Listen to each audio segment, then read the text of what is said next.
My little known black woman is Rebecca Lee Crumpler. She was the first African American woman physician in the United States. She was born on February 8, 1831 in Delaware, but moved to Pennsylvania to live with her aunt, who treated the ill. Rebecca attended private school at the West Newton English and Classical School in Massachusetts.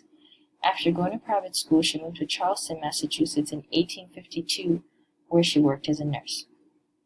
Shortly after, she married Wyatt Lee. Rebecca then decided to apply to and was accepted into the New England Female Medical College in 1860. This was significant because of the 300 women in medical school in the United States. She was the only black woman in the nation.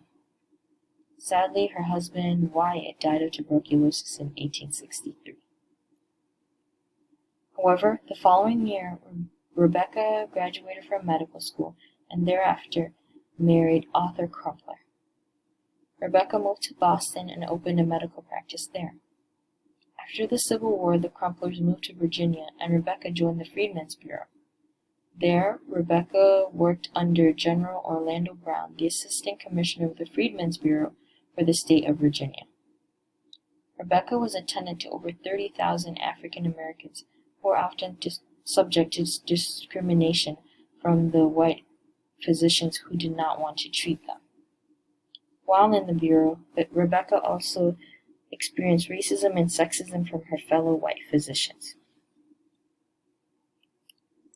After working in the Freedmen's Bureau, the Crumplers went back to Boston in 1869, and Rebecca practiced medicine on Beacon Hill, a predominantly African American neighborhood. In 1883, Rebecca published a book of medical discourses in 2 parts through the publisher Cashman, Keating and Company of Boston. Rebecca primarily wanted it to be for mothers, nurses, and all who may desire to mitigate the afflictions of the human race. Sadly, Rebecca died in Hyde Park on March 9, 1895.